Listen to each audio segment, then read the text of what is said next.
Welcome back, my dear students.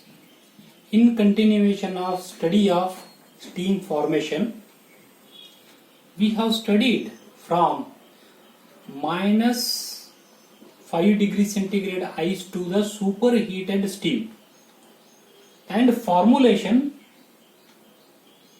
to find that heat required to convert from the minus 5 degrees centigrade ice to the superheated steam. When it is the dry saturated steam, the formula is Hg is equal to Hf plus Hfg. When the wet steam is there, the dryness fraction has to be multiplied to the Hfg. When the superheated steam is there, Hg plus this degree of superheat has to be multiplied with the Cp, sensible, the specific heat here, Cp at constant pressure. So now some formulations we are using for the specific volume. Now what is the specific volume here now? The specific volume, it is indicated as small v here. Specific volume is the reciprocal of the density. Density is what? Density is the kg per meter cube, means mass per unit volume is the density. Specific volume is reciprocal of that. Reciprocal of that means it is meter cube per kg here. Why this specific volume is very important parameter here? Because if the specific volume is more, means what? Per 1 kg meter cube means volume is more. If the specific volume is more, in case of the systems, definitely the size of the thermodynamic system will be more. In size of the design size of the system will be very more. It consumes lots of space. So therefore, the specific volume is a very important parameter here. So that's why if we want to find out the specific volume for the liquid here now, for the liquid specific volume we are indicating a Vf. Vf we can find out, and specific volume for the wet steam.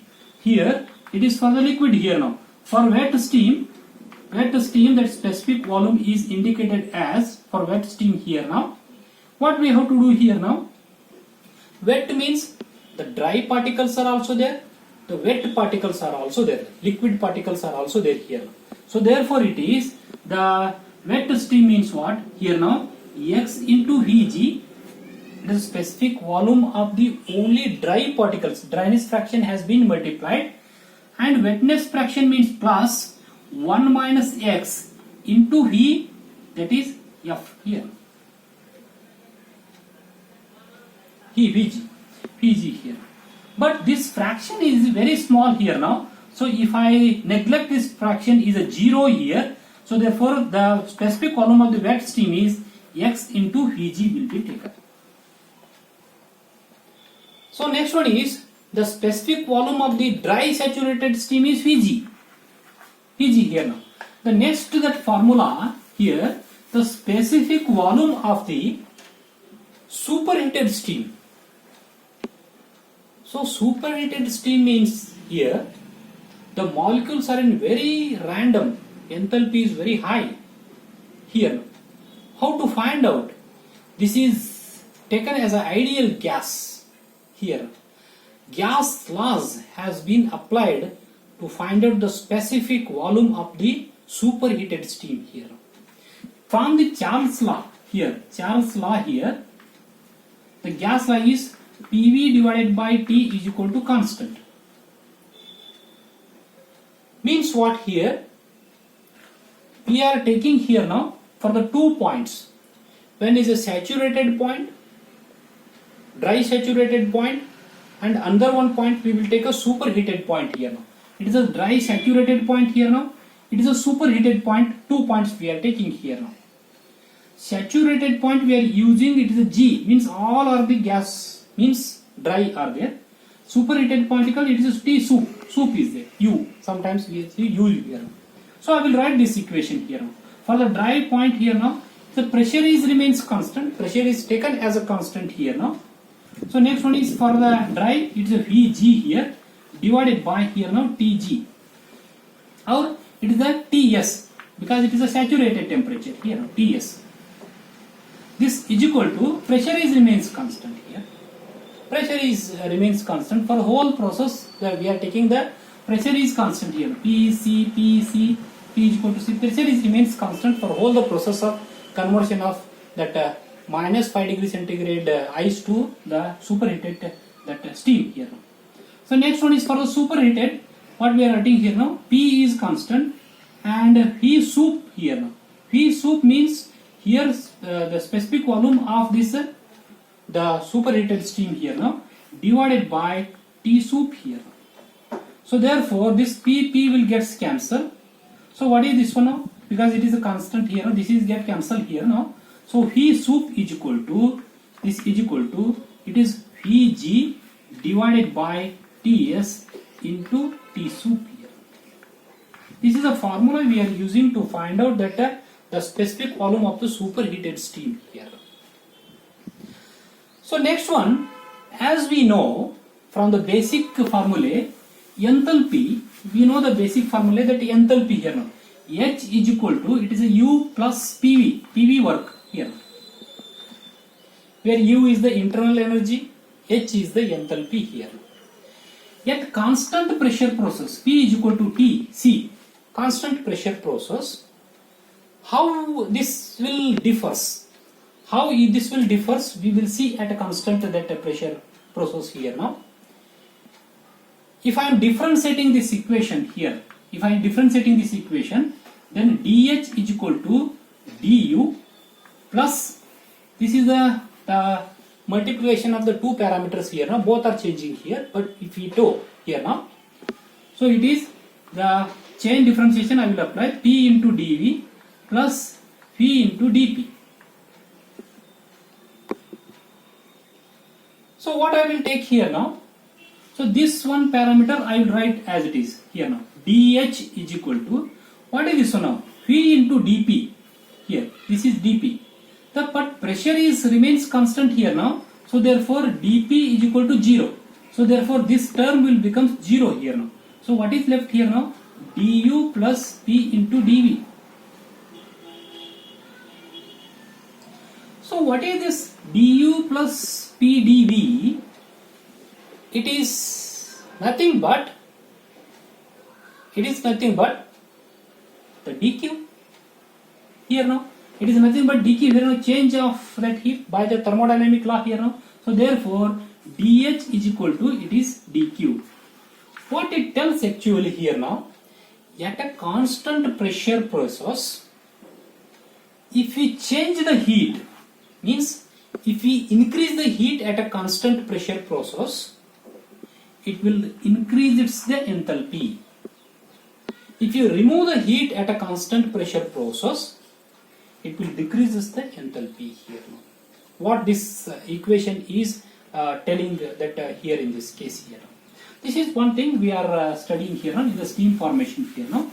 Under one term it is coming here now, external work of evaporation here. External work of evaporation here. What is this external work of evaporation? From the thermodynamics, what is the PV work here? PV work here. PV work means by the change of the volume, work will be done. It is called as the PV work here. That one we know it. That is Q is equal to U plus PV. Here now, it is a PV work. By the first law of thermodynamics we have studied here. Change of volume will create the work. When we are converting from the water or ice to the superheated steam, its volume is changing. When it will becomes the ice to the liquid, its volume is increasing. When it will becomes that all the liquid to the vapor, its volume again it is increasing. When it becomes a superheated steam here now, again its volume is increasing here now. Means what? Volume is changing while the steam formation is taking place. Means what? there will be the PV work here now, external work. So therefore, the PV work of the dry saturated, that is the external work of evaporation of the dry saturated dry steam is there. That is dry steam, that PV work, it is taken as here now, that is pressure is constant into dry steam means what? It is a Vg. For wet steam, that is a external work of evaporation here now. For wet steam here, the pressure is constant. For wet steam means there is a dryness fraction here now. X is there, X into Vg. Superheated steam is there, and this is the super that heated that steam is there. Then P into, it is P into V sup. That is the specific volume of the superheated that steam here now. So this is how we are finding the external work of that evaporation here now. So another one will comes, that is the latent heat or a true energy. Latent heat or a true energy, it is nothing but here now, H is equal to U plus external work. You know that is external work or energy here now. External work or true energy is what here now? That is a E is equal to H minus U. Where for exact work, actual work, which one we can convert it into other form of the work, that is what here now, that is nothing but here H minus U, where U internal energy is same here, only thing is changing here now, H here now. If it is a wet steam here now, then we have to take, this is H wet here, and H for the soup, superheated steam is there, H soup has to be taken here now. This is about this. Next, another one, that one important thing it is coming in this here, that is the steam table we are referring for the numericals here. Steam table here. What is steam table here? Experimental work has been done for the different constant pressures. It is drawn. What is HFG? What is HF? Vg, Vf? How much they are drawn here now. For the pressure line and saturation temperature line and HF, HFG here now, and Vg, Vfg we are drawing. Then we are for different pressures, constant pressures. What are these values? That's it. It is called as the steam table here now. How to refer the steam table to solve the numericals here? There will be the one saturated pressure or a saturated temperature, whatever it may be. With respect to that, we have to see horizontally the value of HF and HFG. That has to be substituted to solve the numericals. That steam table will be supplied to you in the examinations. Yeah. So this is about that steam table, how we can refer for to solve the numericals. Total whole, this is about the steam formation. Very simple numericals will come to refer that steam table here in this case. So this is about the steam formation, that chapter. It is available in the first module. Numericals will come here now based on the steam tables. Thank you. Thank you very much.